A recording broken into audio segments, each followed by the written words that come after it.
আসসালামু আলাইকুম রহমতুল্লাহ তাআলা বরকাতু। বন্ধুরা আমার কেমন আছেন?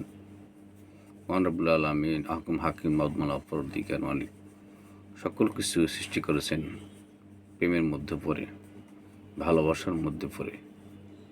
তিনি আরশ কুরসি লৌহ কলম জিন ইনসান 18,000 মাখলুকাত যা কিছু সৃষ্টি করেছেন সকল কিছুই প্রেমের, সকল কিছুরই প্রেমেরই কারণ। প্রেমে না ফলে রব্বুল আলামিন কিছুই সৃষ্টি করতেন না। দয়াল নবীজির পসিনা মোবারক থেকে সকল কিছু পর্যায়ক্রমে সৃষ্টি করেছেন, বলে না আলহামদুলিল্লাহ রবিল আলমী। তাই প্রেম, ভালোবাসা, মহব্বত আমাদের অন্তরে থাকতে হবে, মানবিক গুণ থাকতে হবে, মানবিক গুণগুলো থাকতে হবে।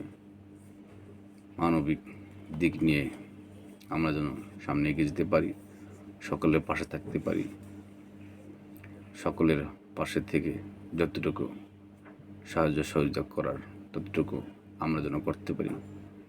আল্লাহ রসুলের আদর্শ বক্ষে ধারণ করতে হবে, বক্ষে ধারণ করতে পারি। পীর মুর্শিদ গুরুজনদের আদর্শ বক্ষে ধারণ করতে পারি। মা বাবা গুরুজনদের হক আদায় করতে পারি। সংসার সমাজ সকলের হক আদায় করতে পারি।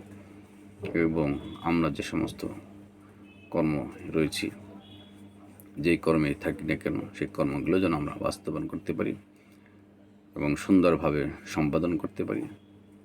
আন্তরিকতার সহিত ছোট হোক বড় হোক সকল কাজে যেন আমরা অ্যাক্টিভ থাকতে পারি, অ্যাক্টিভ হতে পারি। আন্তরিক ভালোবাসার মধ্য দিয়ে আরেক বন্ধুর কন্টেন্ট ভিডিওগুলো যেন আমরা দেখি, শুনি এবং গঠনমূলক কমেন্ট করি, তাকে সামনে এগিয়ে দিই। কাউকে এগিয়ে দিতে হয়, কেউ এগিয়ে যেতে হয়, এটাই চিরচরিত নিয়ম, প্রকৃতির নিয়ম। বন্ধুরা আমার, মন খারাপ করবেন না, অ্যাক্টিভ থাকুন, ভালোবাসা রাখুন, আন্তরিক বিশ্বাস, অদম্য ইচ্ছা আপনি ভিতরে রাখুন, পোষণ করুন। অবশ্যই আপনি কামিয়াবি লাভ করবেন, জয় লাভ করবেন ইনশাআল্লাহ আজিজ। সকলে ভালো থাকবেন, সুস্থ থাকবেন। আসসালামু আলাইকুম রহমতুল্লাহ তাআলা বারাকাতুহু।